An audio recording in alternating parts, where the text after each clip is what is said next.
calmness.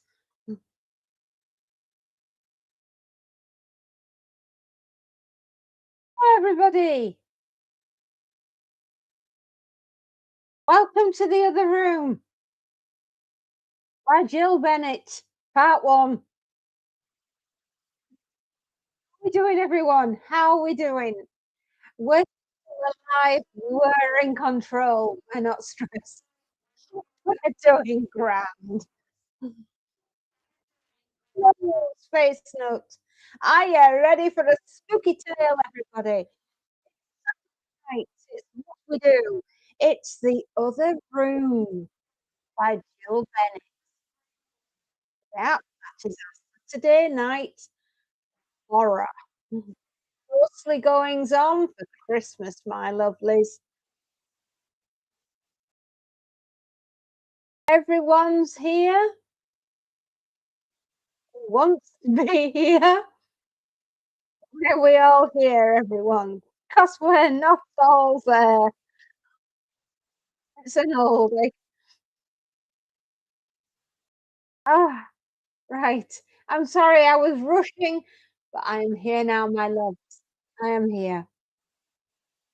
The Other Room by Jill Bennett from 1991.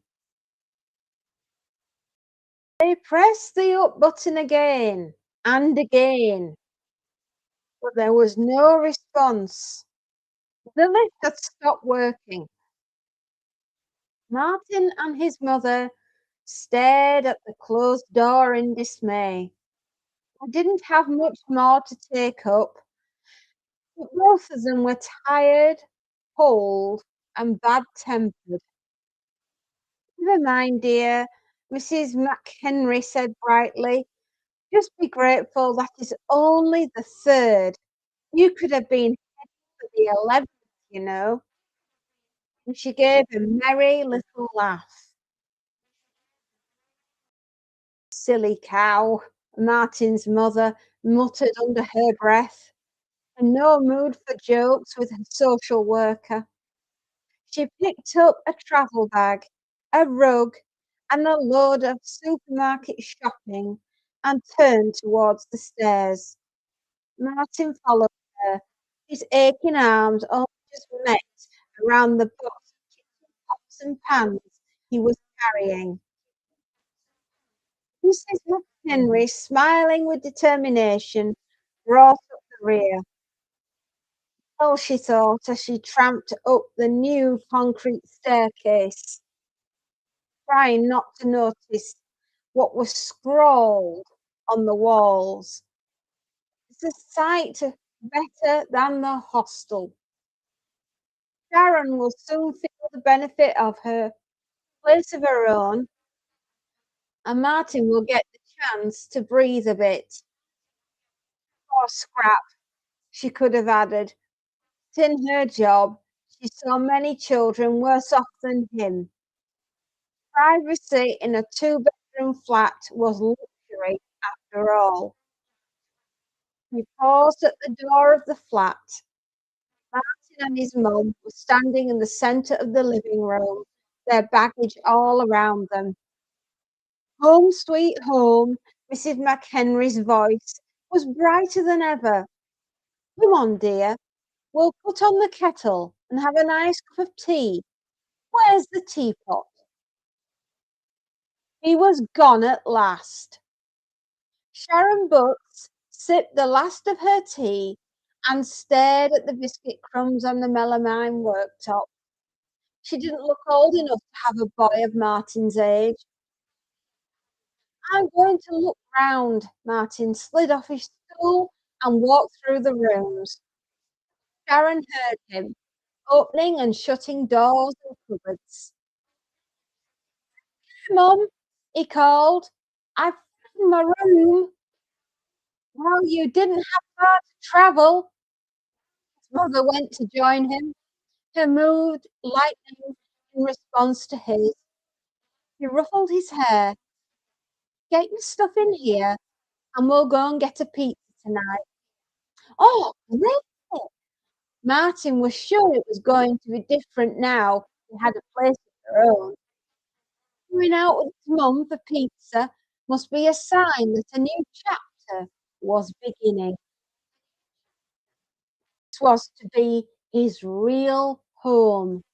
He could just remember living with his gran in her small flat when she went into hospital. He and Sharon had moved into a room above a grocery shop somewhere. Never knew why they left and went to live with another woman and the two boys. Martin hated it there. It was so cramped, and his mum and the woman were always shouting at each other. Then the police came and took the woman off for shoplifting. Martin didn't know what happened to the boys. He hadn't liked them much, so they went into the hostel. It was all right there, he supposed. It was all someone to chat to and be when his mum was out. He hardly ever had her to himself. When they were alone together, she was abstracted and rather touchy. He hadn't known where he was with her, but all that was going to change. Martin didn't know who his father was. He wasn't really bothered. Now and then, when boys talked of what they did with their fathers, he wished he could do the same, but for the most part, didn't give it thought. He had to leave the school in mid-term. The council had given them a new home where they could, and it meant moving to a new district. He dreaded the idea of starting at a new school. They were halfway through the Christmas term, never fit in. How long had it been at his last school? Martin was beginning to lose track. He had been to so many different ones. Think about all that tomorrow when I have to, he decided, as he flung his football boots into the bottom of his new cupboard. "Oh," he shouted happily. "Not ready yet?" Sharon tipped her clothes into an unmade bed and reached for a coat. "Right then, Mart," she called back, racing down the stairs. Martin walked home from school a week later and remembered the first evening. They were both so hungry they'd wolfed their pizzas and the great slabs of Black Forest gateau. Sharon had laughed a lot, and as they planned their new life, he felt that they were going to be a team at last. Two against the world. He downhill all the way since then, he thought drearily. School was bad as he had feared. Worse, if possible, he didn't know anyone and no one seemed to want to know him. Children who had joined at the start of term now behaved as if they'd been there forever. Christmas activities had all been going on for some weeks, and although the teachers tried to include him in concerts or plays, he couldn't keep up. Matters worse, he was given a lot of homework. Most of it looked like double Dutch, especially the maths. If he asked his mum for help, she either just laughed or shrugged at him irritably. "For God's sake, Mart, it's a break," she said again and again. "If I knew who Pete was," Martin shouted at her one evening, "I'd ask him." But that only got him into trouble. Heavens for Friday. Martin scuffed the toe caps over some loose stones, scattering them in front of him. He was taking a shortcut over a patch of ground that stretched under the first floor of the two blocks of flats. Like many others, the flats were built on stilts. This created a thoroughway from one side of the block to the other. Rows of new terraced houses bordered two sides of the central square where the flats stood on a rise. Down the third side, a row of bungalows been built for the elderly people. On the fourth side of the square stood houses that had escaped the heavy bombing of the area during the Second World War. Martin's feelings of frustration welled up in him, and he gave the stones an extra vicious kick. And even flinch, he heard them clatter against the sides of one or two cars that were parked under the flats. Feeling better, did it again. Here, doing that. As he came out from the underpass, Martin halted. Got all that grit in my bag and on my hands. Didn't I hurt? An old woman had dropped her shopping and was on her hands and knees picking it up. I'd have known it was a kid. Martin stared at her. Well, cat got your tongue. She sat back on her heels and gently rubbed the back of one hand with the other. Martin stumbled forward. Awkwardly, he began to pick up the scattered groceries and put them in the shopping bag, lying on the ground. He was blushing furiously, his face nearly as red as his hair. Felt that somehow he must have been responsible for the broken handle on the bag and the cracked eggs you could see leaking on a bag of tomatoes. He looked so old and fat, and he didn't know what to say. "There," she said again. She was a hand up. "It's cold down here." Martin took one of her hands in its knitted glove and putting his other hand under her elbow, gave a heave. To his relief, he brought her to her feet. She was as round as a barrel, but not much taller than he was when she was standing up. He handed her the broken bag of groceries, and she clutched them to her chest in an ungainly way. "Don't say a lot," she remarked, peering at him under a ragged grey fringe. "Do you live here?" "Hang on." Martin made a dive for a tin of rice pudding that lurched out of the lopsided bag, retrieved it. "Put it here," he added, putting the tin in a coat pocket and fishing out the other items that were threatening to overflow. "I'll carry these for you," he told her, glad to be able to do something that made him feel better. "Over here then." The woman stumped off over the grass to the bungalows. Martin followed her. At the front gate, she turned to face him. "Put them things on the step," she ordered, fishing out a key. "And if I ask you, it's Mrs. Collins you've been talking to." Paused and gave him another of her looks from under her fringe. "You got a name?" "Um, Martin," he said, embarrassed. Mrs. Collins frowned and turned her back and went to the front door. Martin let himself into the flat and dropped his school bag on the sitting room floor. He went straight into the kitchen and put the kettle on. With one movement, he opened the bread bin and took out some slices of bread. He spread them with margarine from the fridge and layered on some chocolate spread. Little boiled, he scooped it all onto a plate and slid a tea bag into a mug. "Do this in the dark," he thought, as he poured the hot water on the tea bag and added the milk. He turned on the TV and put the first slice of bread and spread into his mouth. He continued to watch the children's programs until he had finished eating, with only half his mind on what he was seeing. The rest of it was still wrestling with the difficulties of his school day. Feeling restless, he got up and wandered over to the window. The winter dusk was already deepening into night. Martin watched the mist gathering across the patch of grass and masking the end of the street. Wished his mother were there She wouldn't be back for ages.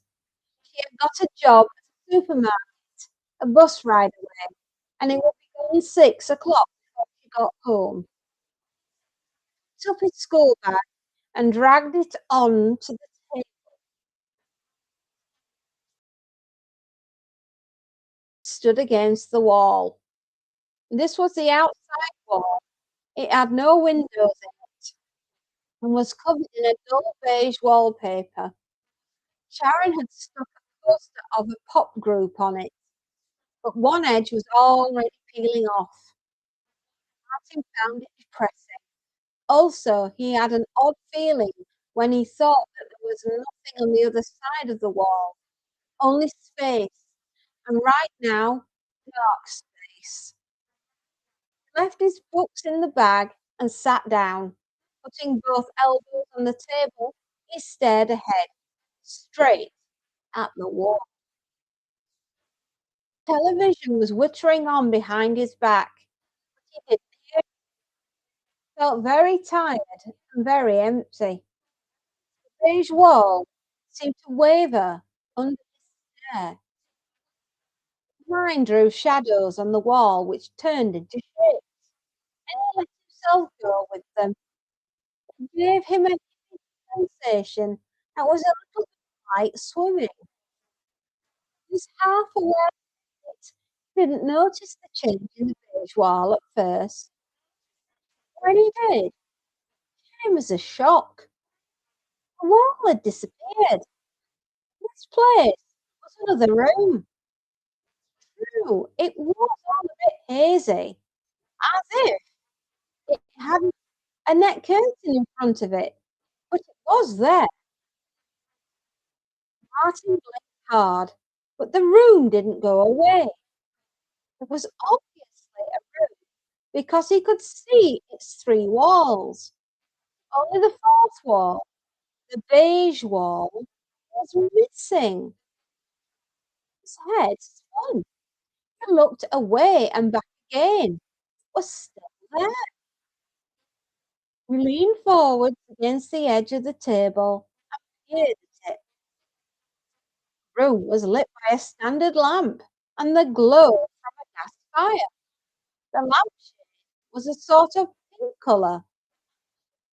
The room looked warm and cosy. It was hard to make out the rest of the furniture with the net curtain effect in between.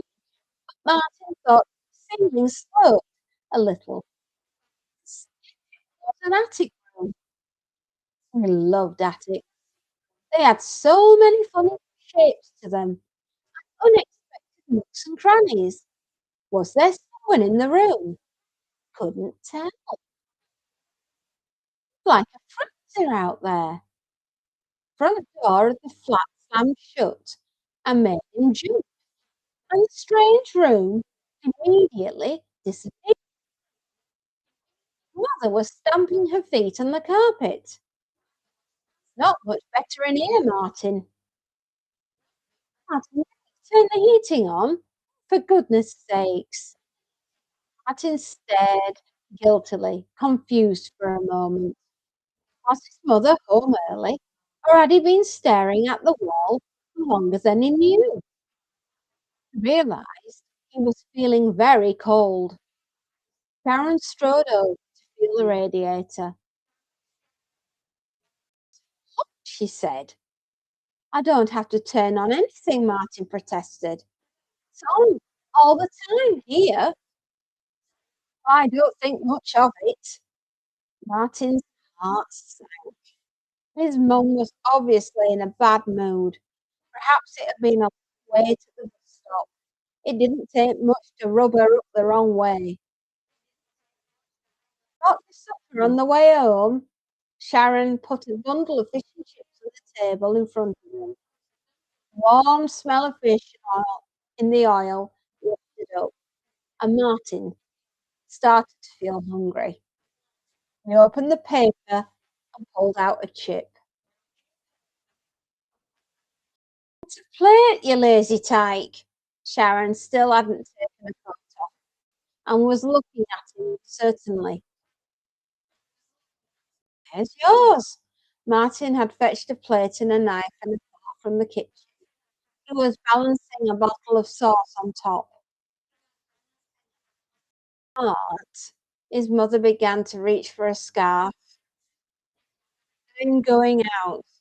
I said I'd meet some people in the Queen's Arms after work." "What people?"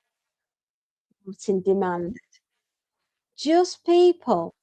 I don't have to answer to you." Voice rose truculently. "And watch what you're doing with that sauce." "What are you waiting for then?" Martin slammed the plate and the sauce down on the table and turned his back on his mother. He heard the front door open. "Bye, Mark. Don't watch the telly too late." He heard the door shut and her footsteps walking quickly away. Martin tipped the fish and chips onto the plate in a heap. He opened the sauce bottle and jabbed it viciously to get the sauce out. It fell out in a dollop, smothering the chips. He tried to scoop some back with the chip, but it landed on the bottle and he swore. Putting it away, he seized the plate and went to watch the television. He ate his dinner with his fingers. His mum wasn't there, so why should he bother? He asked himself. It tasted good like that anyway. He watched the TV police series half-heartedly, wiping up the last of his sauce with his fingers. He took his empty plate to the kitchen, where he left it in the sink, and wandered aimlessly back into the sitting room. He was just about to spread out on the sofa and put his feet in one of the arms, a position he knew infuriated Sharon. He felt a draught of cool air brush his cheek. Turned round towards the beige wall. The other room was back. Martin felt afraid. He ducked down behind the back of the sofa and glared at the television with all of his might. But he had to raise his head and look to see if the room was still there on the other side of the beige wall. And it was. There was something so attractive about it. He was drawn to it like a magnet. His heart thumped hard as he got up and went towards it. He sat in his chair and faced it full on. Someone was in the room. There was a figure sitting on an armchair by a gas fire. Martin could see it. It was a woman. A child was sitting at her feet, and another one curled up on a cushion. I squinted with the effort of trying to see more. All at once, the woman rose quickly, and the two children scrambled to their feet, and the light went out. For a second, Martin was staring at total blackness, and then the beige wall seemed to hit him in the face. It was gone. The draught of cool air, too, was shut off, as if someone had closed a window. Slowly he returned to the sofa, and after a moment realised that the police story had finished. The weather forecast was on. He'd have missed the news as well. It had seemed that he had only been watching the room for a minute at the most. He rattled in the lock, and his mother came in. He took his silence for reproach, and flinging her coat on the chair, plumped down beside him on the sofa and gave him a little push. "Come on," she said, "give us a smile." Martin managed a weak one. He was very glad that she had come home and come in just then, for he was still feeling rather shaky. "You're pale," she observed, taking a good look at him. "Even for you. Martin's white skin had never had much colour. "Are you having a pain?" "Mum," Martin began. He stopped trying to find the right words to tell Sharon what he had seen without it sounding balmy. His mother broke in. "Now don't you start. It's been a rotten day. You don't grudge your mum a bit of fun, do you, Mart? Do you, eh?" And she gave his hair a playful tug. Martin didn't know how to answer his mother when she was like this. It was good to be sitting on the sofa side by side, to have her sounding happy and playful. Sometimes she didn't seem like a mum. Martin wished she would play with him more often, but it usually only happened when they'd had a row. Decided to tell her about the room another time.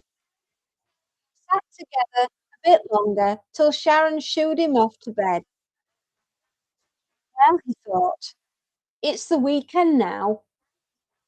Perhaps we'll do something nice. As he got into bed, however, he didn't think they would.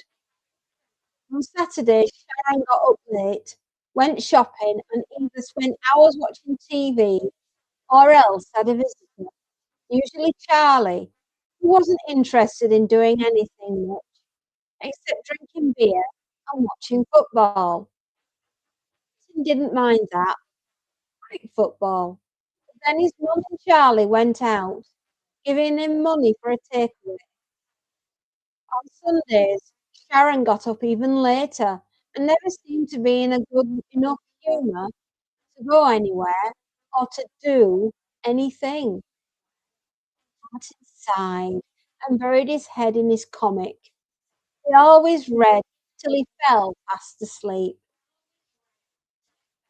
Charlie downed the last of his beer at about 7 o'clock and stretched. Saturday had followed its usual pattern. "Right, Sharon girl," he said, "get your coat on." "Charlie," Sharon didn't get up right away. "How about us getting a video tonight?" He glanced at Martin anxiously. "We've been out a lot this week." "You do it as you like, girl." Charlie was putting on his jacket. "I'm going down the pub. See you later then." Sharon hesitated. Then she gave in. Charlie grinned as he pulled a £10 note out of his pocket and held it out to Martin. "You saw something really nice, Mart." "Told me that," Martin exploded. "Martin!" Sharon glared at him, but Charlie shrugged. Martin kicked at the sofa legs miserably. He didn't mind his mum calling him Mart sometimes, but that was it. They were beginning to call him Change at his school. Exchange and Mart was too long. Martin supposed it was better than Sunset or Carrots. What's the point of having a name, he thought glumly, if nobody calls you it? "Come on, old son," Charlie said. "We'll walk you to the video shop. Can't say fairer than that, can we?" Martin put his coat on and they clattered down the stairs into the wintry night. Chose a video with as many monsters on the cover as possible. Takeaway Kebab was nearby in the parade of shops on the old side of the square. Feeling rich with Charlie's money, Martin chose chicken, a can of cola, and 2 portions of chips. He was nearing the door with the warm packet under his arm when he heard a voice. Martin?"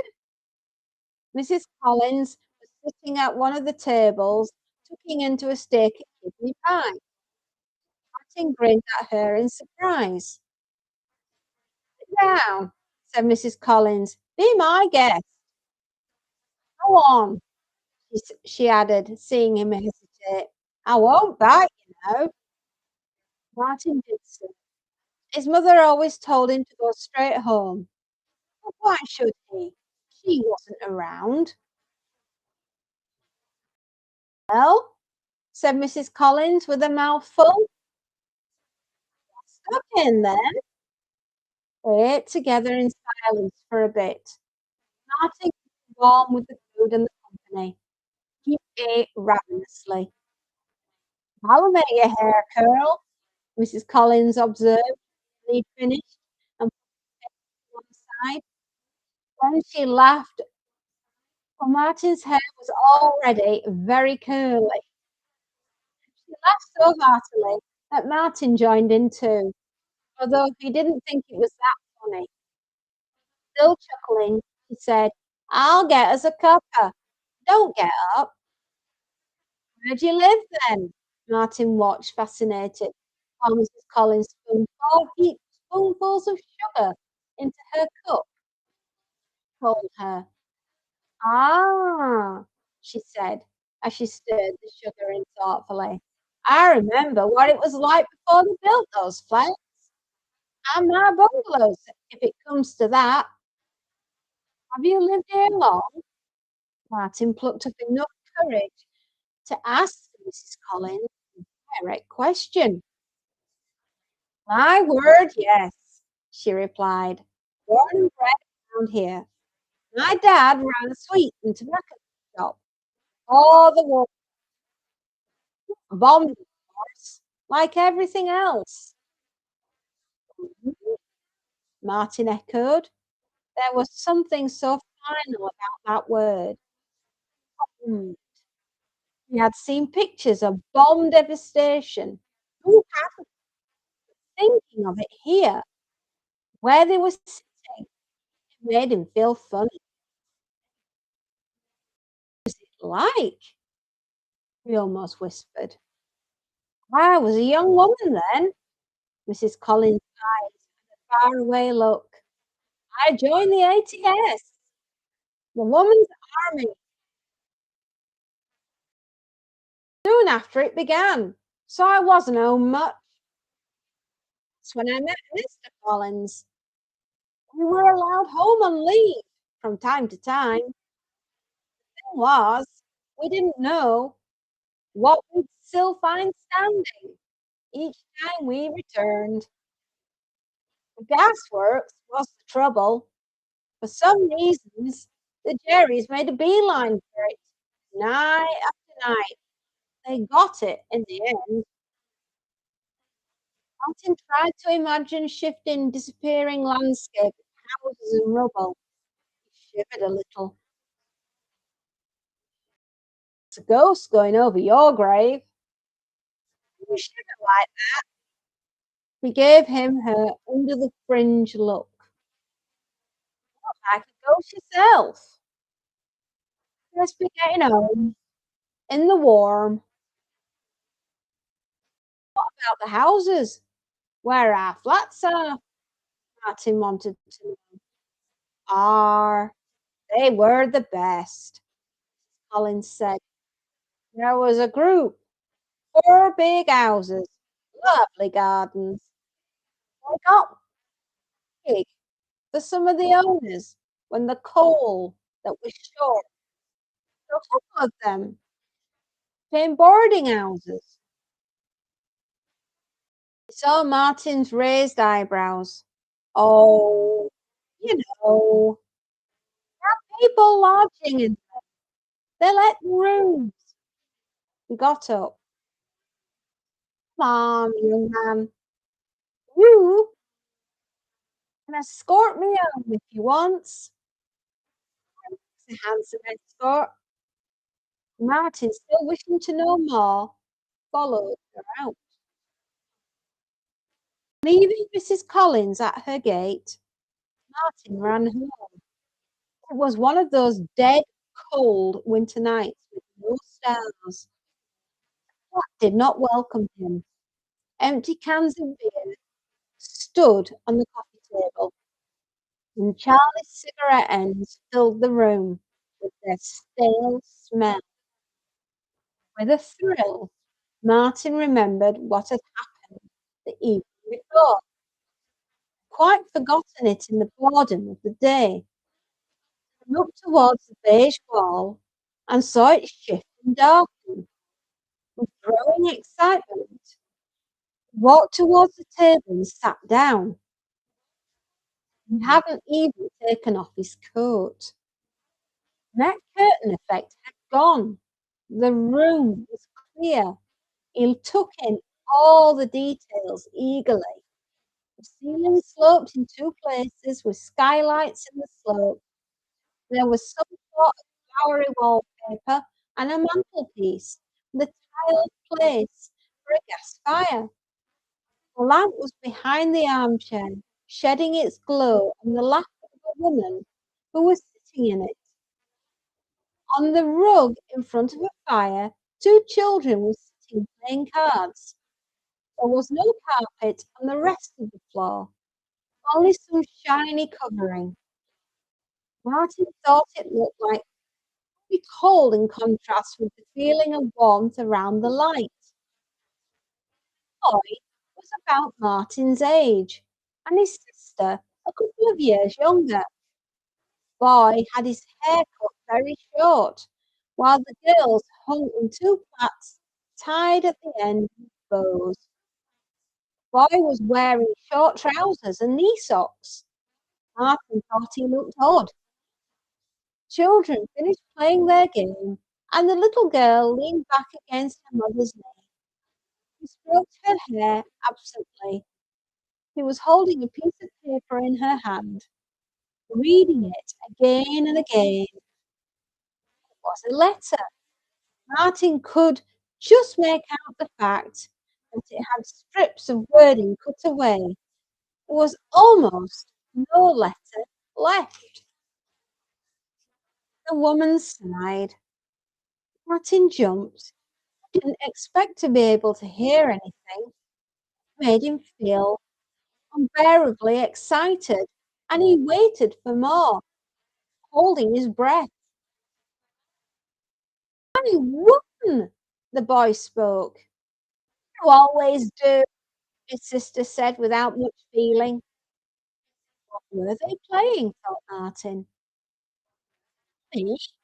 The little girl turned her head and looked up at the letter in her mother's lap.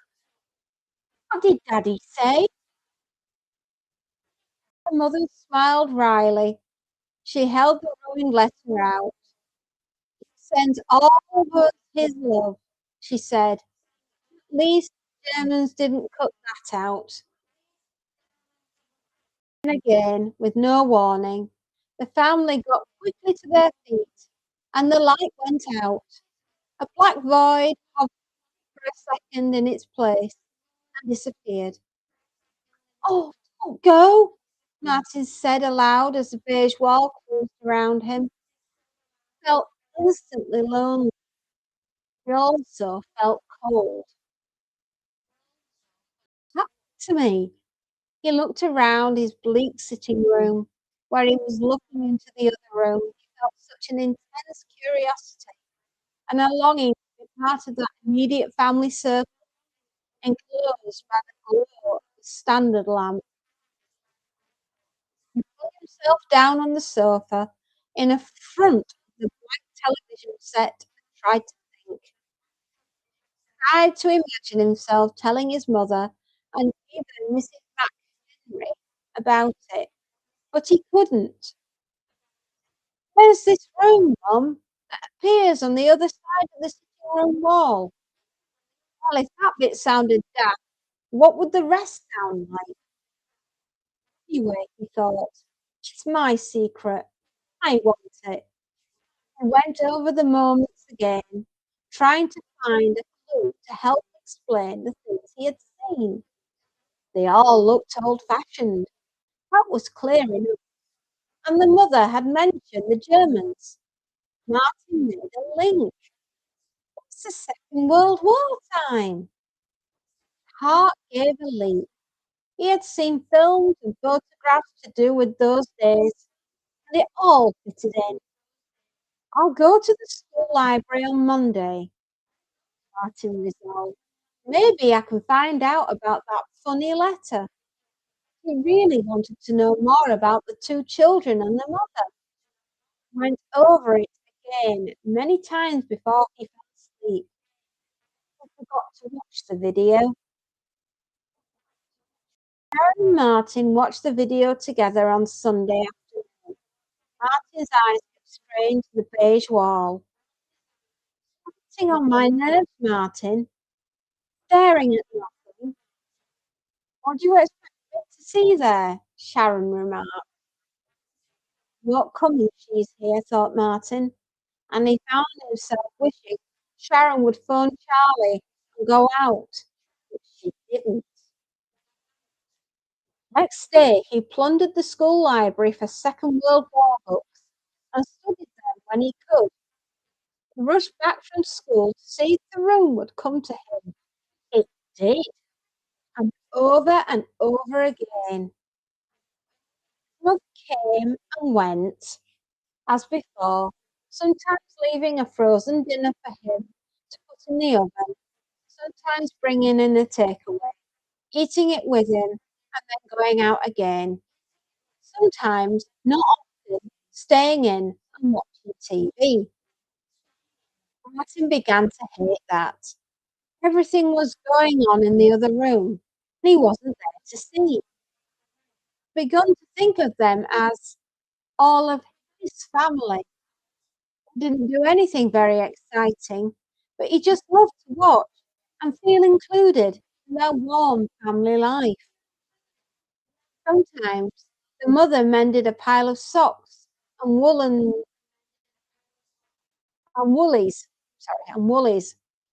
She darned them painstakingly, matching the wool carefully.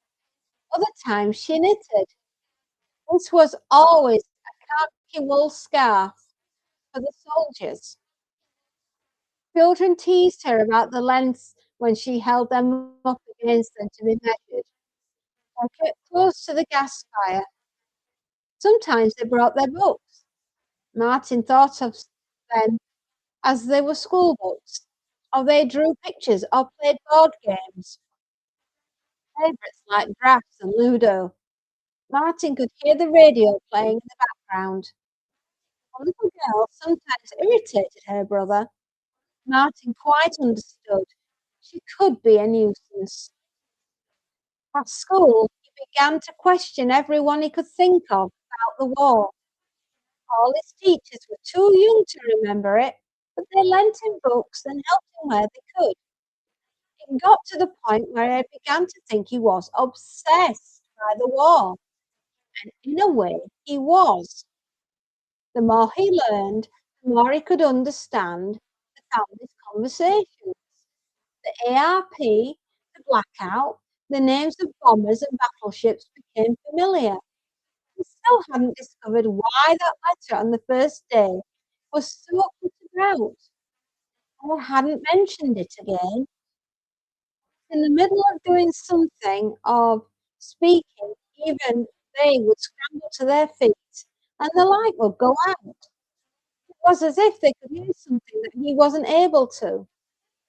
Martin couldn't understand it, and it left him feeling rejected and alone. Half of the term rolled on, and what had been difficult to Martin at the start was impossible and uninteresting now.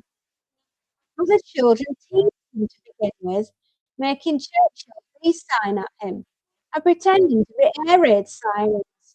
But when they got no response, they left him alone. Before the end of the term, Sharon had gone out after a supper of fish and chips, and Martin was sitting in his place at the table, engrossed with his family. Children had been playing drafts. Surely Martin knew their names by now, Pete and John, by a shocked head, and he pushed the board away in disgust. Black and white counters scattered all over the rug. "So," said Shirley, a little smugly. "I'm not." John turned away and reached for a book. "I'll let you win anyway." "You know you did," Shirley's indignant voice reached Martin loud and clear. Was it his imagination, or had John's eyes paused briefly and looked into Martin's as he turned? He longed more than ever to play with them. Knew they could beat John any day. They did lovely things. They built tall card houses with their playing cards. Martin held his breath with them as the houses grew. Each layer balanced more and more delicately on the one below. He also knew that their father was away in the war. They talked about him and wondered how he was.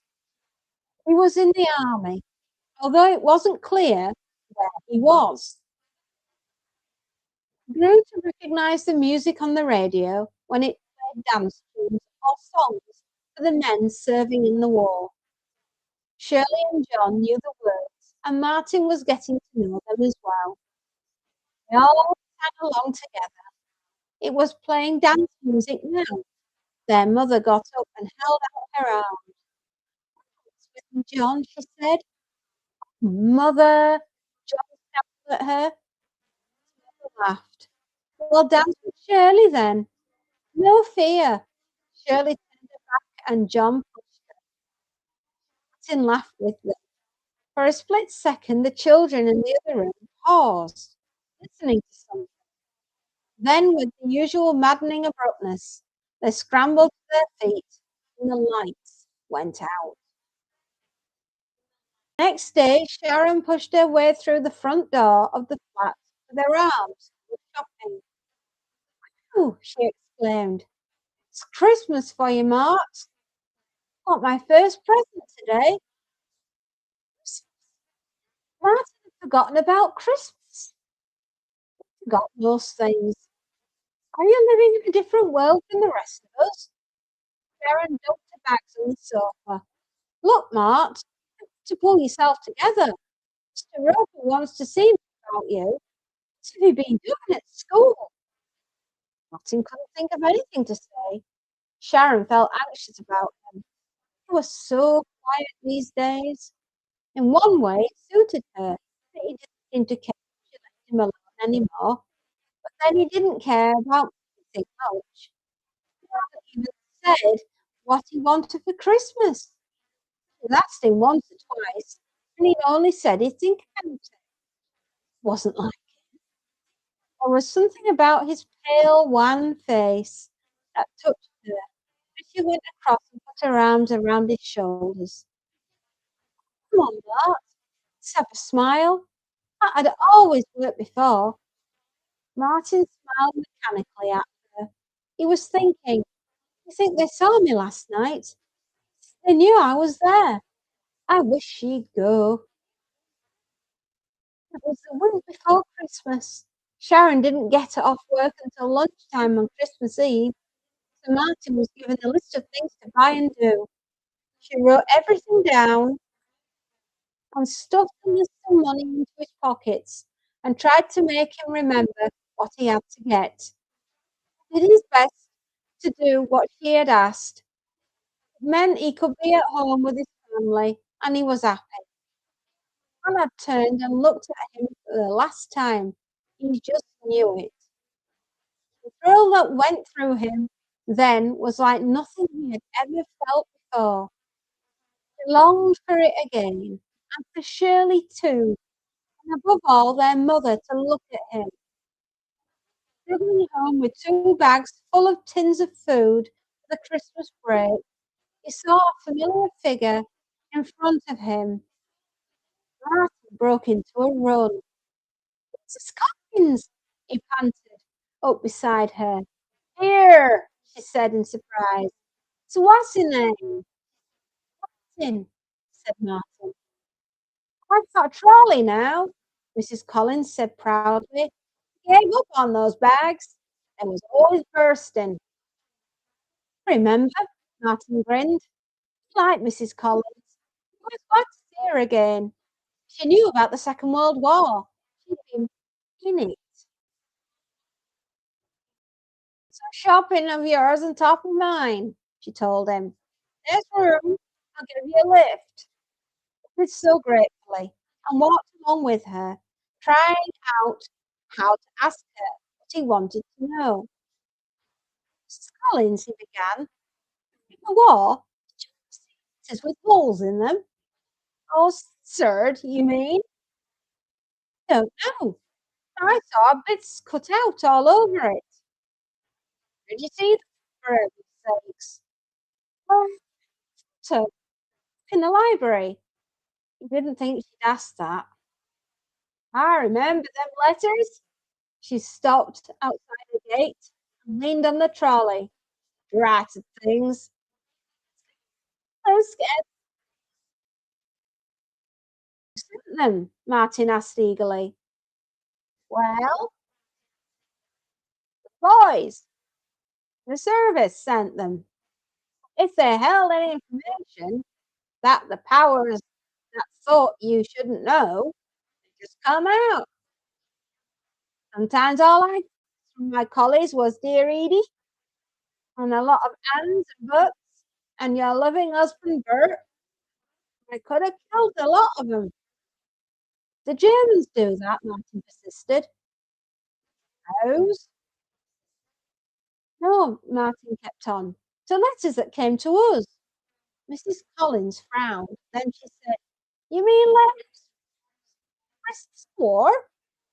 They'd do that right enough."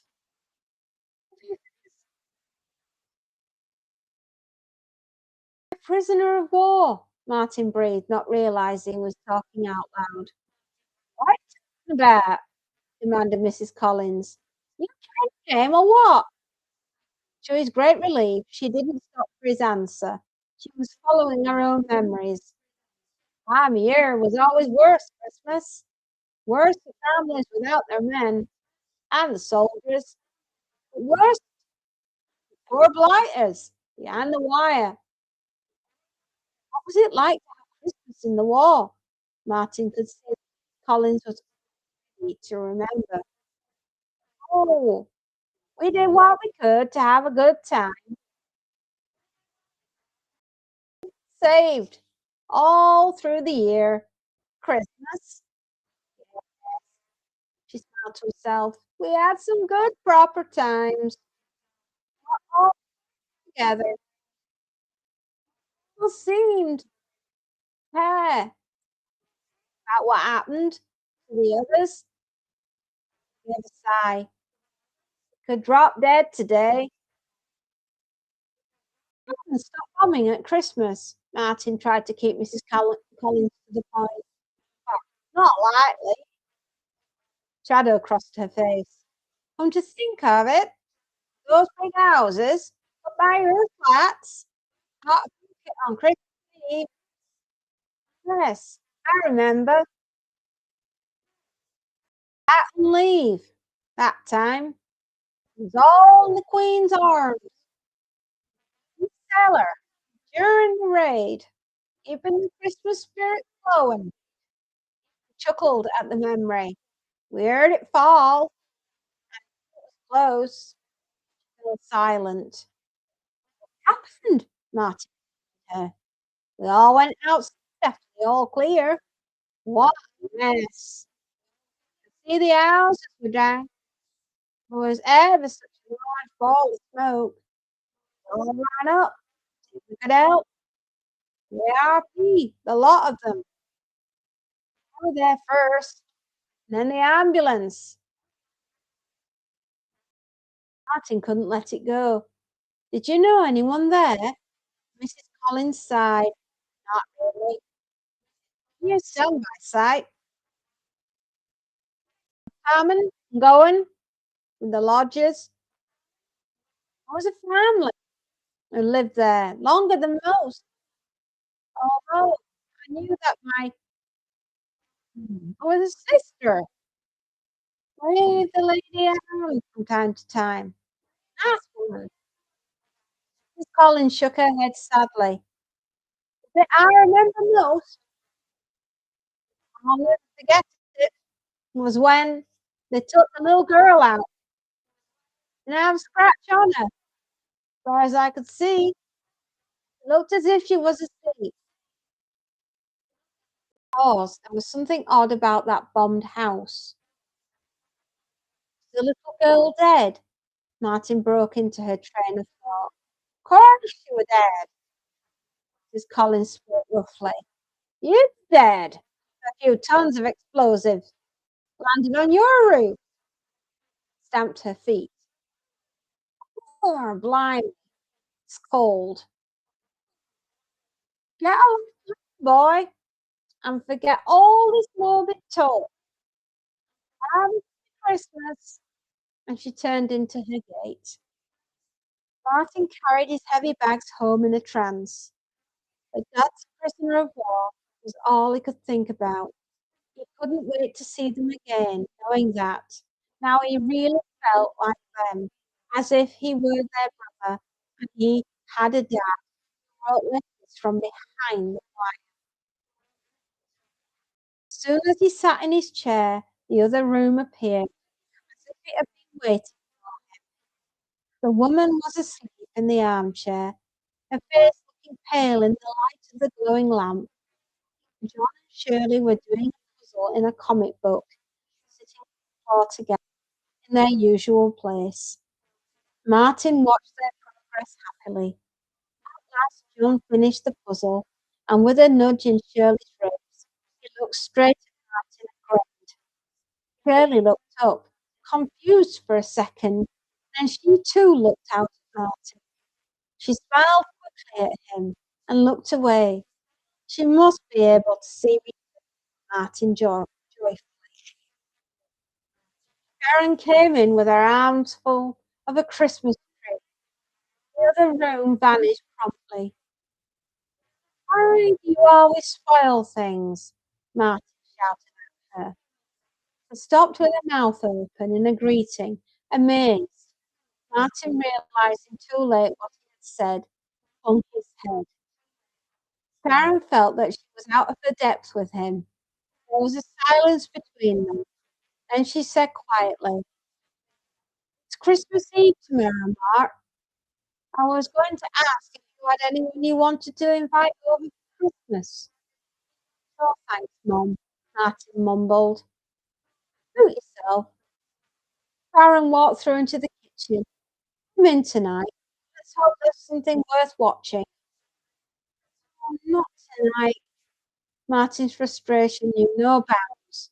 His family were about to speak to him. He knew it. There was nothing for it. He had to wait. Before she left for work next morning, Sharon tipped a bundle of decorations onto the floor and said cheerfully, "All yours, Mart. Make the place into a fairy palace. I'm home lunchtime." With a sinking feeling, Martin realised he hadn't even got her a present. Was his family having Christmas too? He wondered. And what about their dad? How was he going to have Christmas behind the wire? He made a big effort. There was still a lot of Charlie's money left. He would go and get something now. Parade of local shops, he bought a basket of soap and talcum powder, done up with a blue ribbon for Sharon, and a big packet of small cigars for Charlie. But he thought, "I wish I could send them to Dad." When he remembered he didn't have a dad, they, his family, did. Felt as if he were only half awake. His other half was making up all the things he was going to talk about that evening. Perhaps Perhaps, but Martin did not even dare think about it. Sharon came in. She looked at his half-hearted efforts at decoration in mock dismay.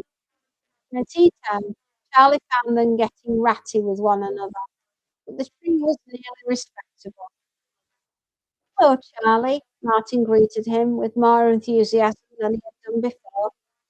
While Charlie was here, perhaps he and Sharon would go out.